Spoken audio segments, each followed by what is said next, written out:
어떤 엄마가 좋은 엄마일까? 그런 고민 다들 많이 하시잖아요. 저도 아기 가질 때부터 되게 많이 했고, 좀 두려움, 낯섦, 그런 것들, 설레임, 이런 것들이 여러 가지 감정들이 복합적이었는데, 아이를 낳고 나서 굉장히 좀 제가 그때 산후 우울증도 좀 있었던 것 같고, 무기력하고, 그리고 내가 이렇게 연약한 사람인데 이 어린 아이를 온전히 나만 바라보고 나에게 온전히 맡기는 이 아이를 내가 어떻게 케어할 수 있을까에 대해서 많이 두려웠던 것 같아요. 근데 이거는 피할 수 있는 게 아니잖아요.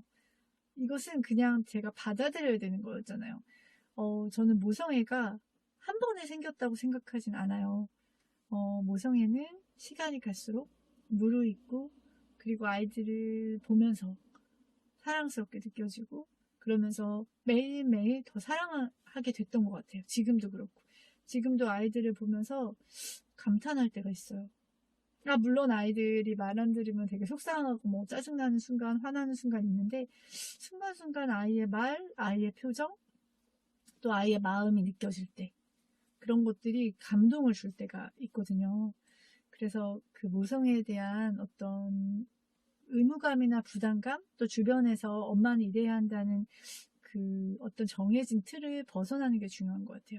왜냐면 모든 사람은 다 다르고 또 아기를 낳아서 엄마가 되는 사람이 있지만 그 사람들 모두 성격도 다르고 또 사랑을 표현하는 방식도 다르잖아요. 근데 한 가지를 요구한다는 거는 굉장히 부당한 것 같아요. 그것을 과감하게 덜어내셨으면 좋겠어요. 그리고 나만의 스타일, 또 내가 잘할 수 있는 거, 다른 엄마와 다른 나만의 것들을 개발해 나가는 게 필요한 것 같아요.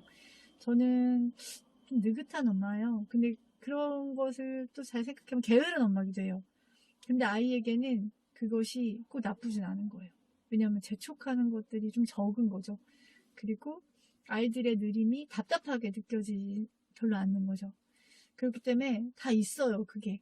그리고 뭐 말도 많이 하고, 제스처도 잘하고, 막 이렇게 재밌게 하시는 분들, 그분은 그분 나름대로 잘하는 것이 있고, 저는 책을 읽어줄 때도 그런 거 전혀 없고, 그냥 밋밋해요.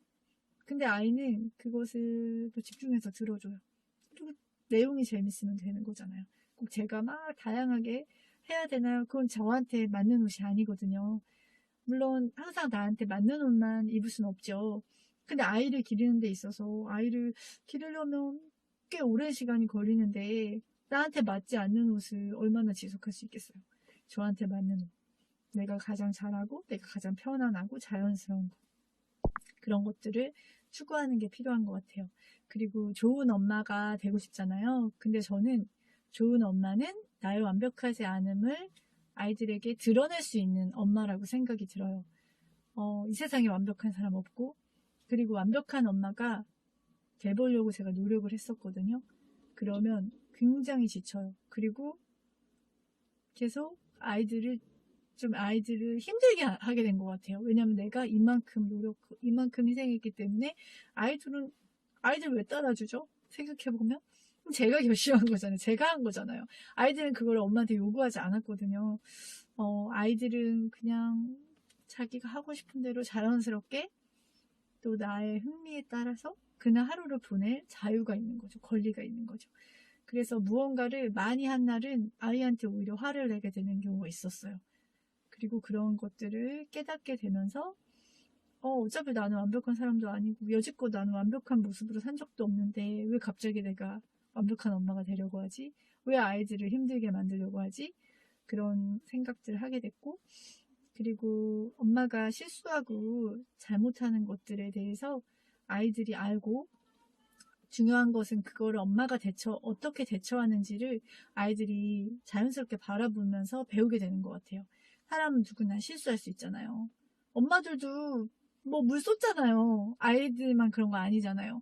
그럴 때 그 뒤처리를 하는 과정, 그리고 또 뭐 너무 자신을 탓한다기보다는 뭐 그럴 수도 있어 라고 생각하는 거라든지, 그리고 다른 사람을 어떻게 대하는지를 아이들이 굉장히 많이 관찰을 하거든요. 닮아가게 되는 거죠. 그렇기 때문에 좋은 엄마란 물론 내 아이와의 관계에서도 좋아야겠지만 주변 사람들에게 얼마나 따스한 사람인지 다정한 사람인지 그렇게. 그리고 엄마도 가식적인 부분이 있잖아요. 근데 사람에게는 사실 좀 있거든요. 근데 그걸 좀 줄여나가는 것들은 필요한 것 같아요. 그리고 엄마의 그런 가식적인 모습을 아이들이 지적을 하기도 해요. 저도 그런 경험이 있거든요. 아이를 막 혼을 내고 있었는데 어떤 분이 인사를 하시는 거예요. 그래서 제가 웃으면서 안녕하세요 라고 얘기를 했어요. 근데 아이가 엄마 방금 나한테 화내고 인상도 쓰고 있었는데 갑자기 엄마 왜 웃으면서 얘기를 해? 라고 얘기를 하더라고요. 되게 찔리더라고요. 물론 남한테 뭐 인상 구기면서 얘기하는 건 옳지 않지만 아이에게 그런 이야기들에 대해서 그래 엄마가 좀 그런 면이 있어. 엄마도 가식적이고 싶지 않은데 그런 게 좀 있네. 그렇게 얘기하면서 나의 그런 실수나 이런 것도 솔직하게 나눌 수 있는 그런 것이 필요하고 또 부부싸움을 할 때도 그것이 물론 아이들 앞에서 너무나 이제 크게 싸우는 건 당연히 하지 말아야겠죠. 근데 말다툼 있잖아요. 그런 것들을 뭐 아이들 앞에 뭐 절제는 필요하겠지만 저는 이렇게 싸울 때가 있거든요. 그러면 그것을 막 소리를 지르거나 막 서로를 공격하는 방식이 아니라 건강하게 싸우는 방식을 아이들이 보는 것이 필요한 것 같아요. 왜냐면 아이들도 싸워야 될 때가 있거든요. 그냥 무조건 참는 그런 방식이 아니라 옳지 않은 것 그리고 어떤 불합리한 것에 대해서 자기 이야기를 하는 것이 필요하죠. 그 의견을 잘 조율하고 그리고 서로 맞춰 나가고 어떻게 화해하는지를 보여주는 그 과정을 보여주는 것이 부모 역할인 것 같아요. 안 싸우는 부모, 항상 사이가 좋은 부모, 그거 아이들 그거를 물론 그런 부모 있을까요? 있다면 글쎄요, 안 친한 거 아닐까요? 어느 정도 싸울 수 있잖아요. 사람과 사람과의 관계인데. 그리고 아이들하고도 엄마하고도 막 감정적으로 좀 안 좋을 때가 있잖아요. 그때 저 같은 경우는 좀 제가 약간 단순한 것도 있어서 그런지 모르겠지만 제가 싸우고 뭐 훈육하는 과정에도 나의 잘못이 딱 느껴질 때가 있어요. 그리고 사과가 좀 빠른 편? 엄마의 사과? 그래서 그런지 아이가 조금만 잘못해도 굉장히 금방 다가와요. 그리고 어떤 자존심이나 자기가 잘못한 걸 알아도 끝까지 침묵하거나 그런 방식이 아니라 건강하게 풀어가고 또 나의 잘못을 인정하는 것 그런 것들을 보여주는 게 좋은 엄마가 아닐까? 그런 생각이 들었어요.